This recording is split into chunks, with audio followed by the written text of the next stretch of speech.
सबसे पहले तो मैं ये स्पष्ट करना चाहता हूँ, I come here in two capacities, in actually in three capacities. One, as a member of the legal profession and therefore a colleague of the member who is a candidate who is fighting the election. Two, in my capacity as a member of parliament. And three, as a citizen of this country. That's how I come here. Chandigarh, of course, is my hometown.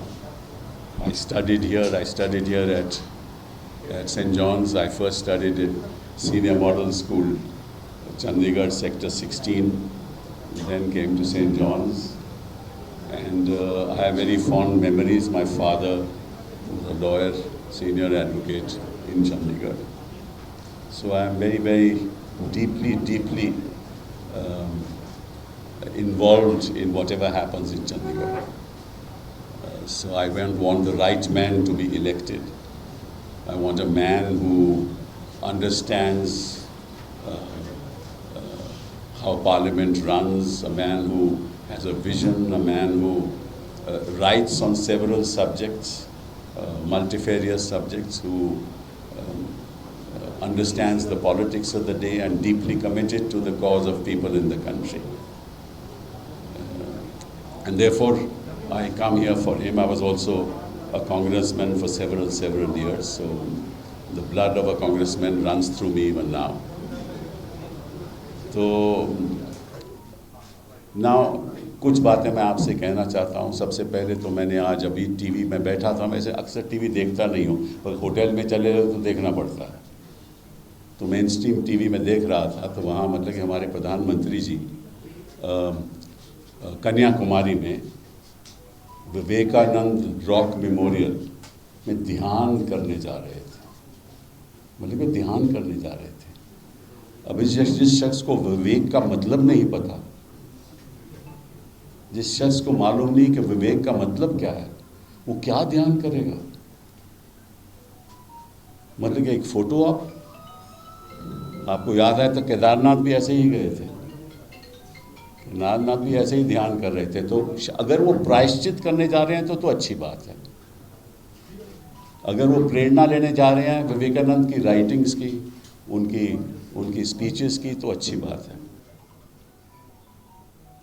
ये विवेक की बात है कि वो कहते हैं कि भाई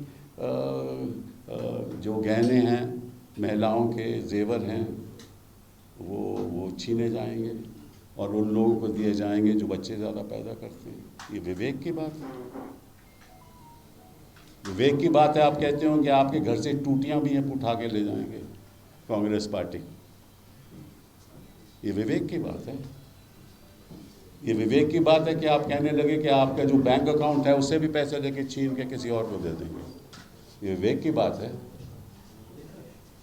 ये विवेक की बात है. वो कहते हैं कि भाई आप अगर वोट बैंक पॉलिटिक्स की गुलामी करते हो, जिहाद वोट की पॉलिटिक्स करते हो, गुलामी करते हो, तो मुझे लेके भी गुलामी कर लो.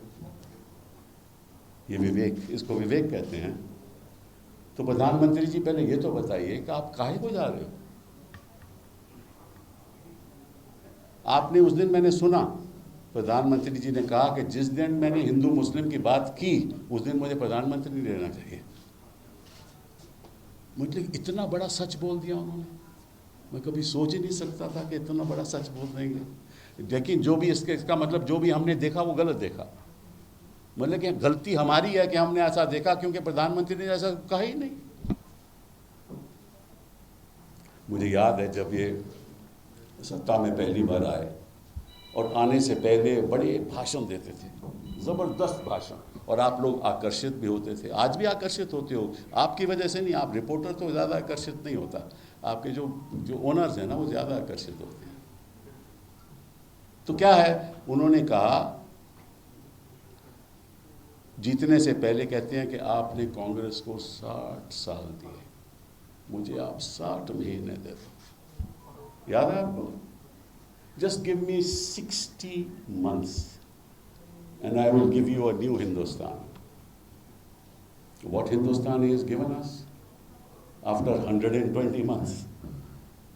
जब 60 महीने ख़त्म हो गए, बोले मुझे 60 महीने और चाहिए। अब कहते हैं कि मुझे 247 तक मुझे राज चाहिए, तब मैं विकसित भारत बनाकर आपको दूंगा। खैर मैं तो रहूँगा नहीं, हम चाहते हैं कि प्रधानमंत्री जी की लंबी उम्र हो, वो विकसित भारत एक्चुअली हम देख पाएँ, वो देख पाएँ, मैं तो नहीं देख पाऊँगा। तो ये क्या, ये किस किस्म की राजनीति है? इस देश में आपको मालूम है, शायद आपको मालूम नहीं, इस देश में 1% of the people own 50% of the assets of this country, and the 60%, and the bottom 50% of the people of this country own 4.7% of the assets of this country. ये विकसित भारत है। If you talk about national income, 1% of the people have 20%, 22% of the national income, only 1%.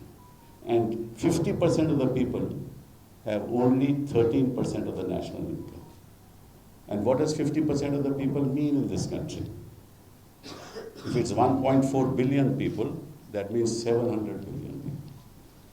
मतलब कि 70 करोड़ लोग, 70 करोड़ लोग, और 1% have 22% of the national income। ये भारत है। महंगाई का कोई स्तर ही नहीं है। ये तो अच्छी बात है कि हम इस शहर में आया हूँ जहाँ education is number 1, literacy is number 1 in the country. मैं उस शहर में बैठा हूँ, मैं यहीं पढ़ा हूँ, यहीं पढ़ा था। इस शहर में आया हूँ जहाँ health is number 1 in the country. Most educated people in this country live here. And I'm sure when they go to vote on the 1st, they should remember that they are educated people and they should apply their minds and not be persuaded by the meditation of our dear Prime Minister in the Vivekanand Rock Memorial. आप अगर हिंदुस्तान की पिछले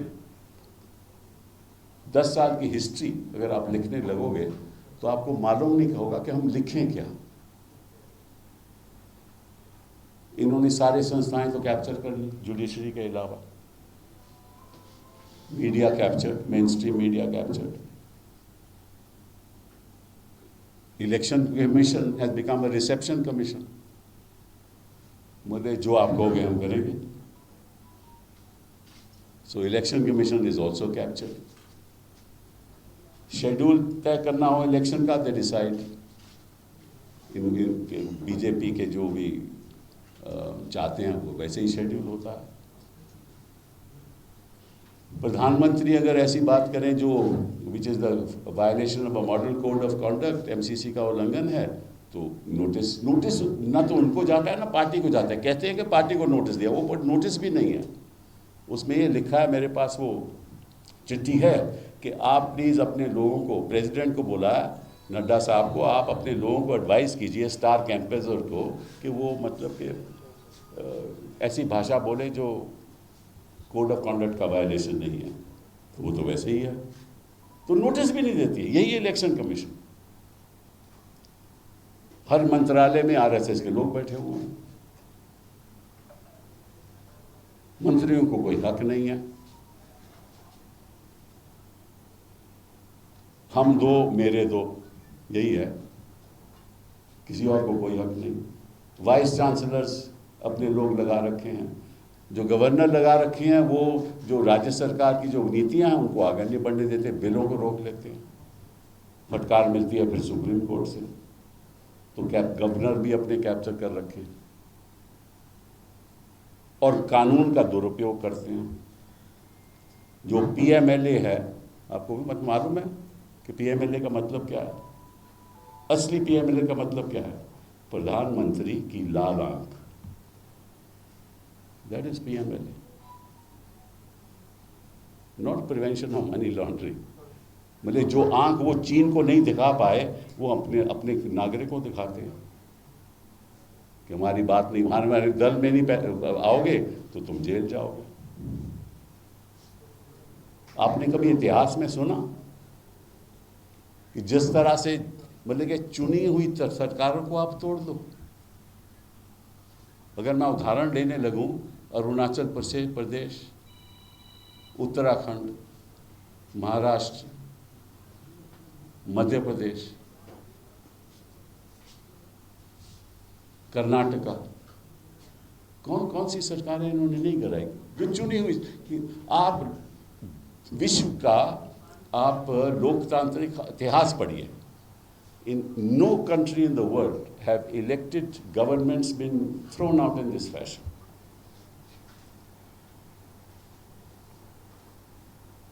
You offer them, first you say कि 70,000 करोड़ का घपला हुआ है, उसको हम तुरंत ही जेल भेजने वाले हैं, फिर उसको आप डिप्टी चीफ मिनिस्टर बना देते हैं, वो आपके दल में आ जाता है। और फिर आप जो 10th शेड्यूल है उसको लागू नहीं होने देते, क्योंकि स्पीकर भी कब्जे पे हैं, पेपर भी इनके अपने हैं, पार्लियामेंट में बोलने नहीं देते, कोई बोले तो माइक बंद कर देते हैं, 146 लोग सस्पेंड कर देते हैं। फिनेंस बिल में जो केवल मनी बिल पास होना होता है, उसमें और बिल लगा के फाइनेंस बिल के द्वारा पास कर देते हैं, और पीएमएलए में अमेंडमेंट भी ऐसे पास हुई ताकि राज्यसभा में वोटिंग ना हो पाए।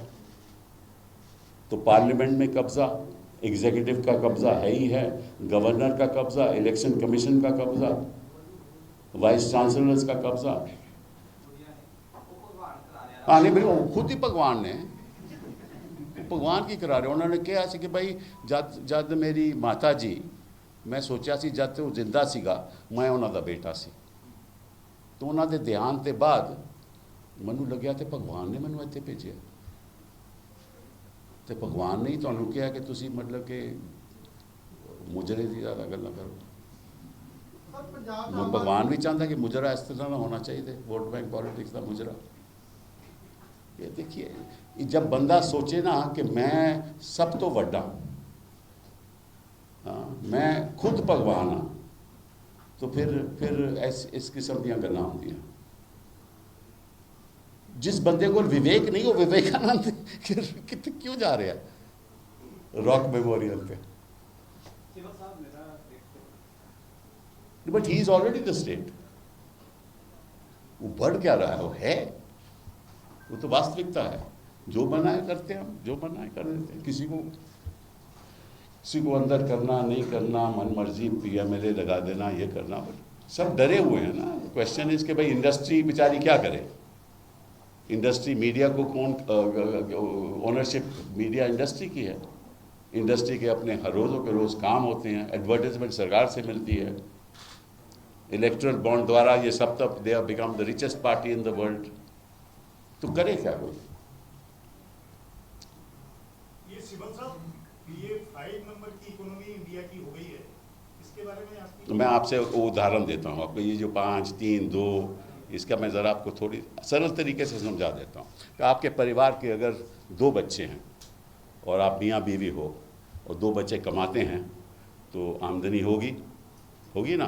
तो आपका जो टोटल कैपिटल है वो सबको पता होगा। आपके बच्चे अगर 6 बच्चे और पैदा कर दें, उनकी अपनी बीवियाँ हो जाए, उनकी भी नौकरियाँ लग जाएगी, तो बढ़ जाएगी। तो जिस देश में संख्या बढ़ती जाएगी वो इकोनॉमी बढ़ती जाएगी। इसमें कोई इकोनॉमिक्स की बात नहीं है, ये तो सिंपल अरिथमेटिक की बात है। जहाँ आमदनी बढ़ेगी तो इकोनॉमी बढ़ेगी। आपके मतलब कि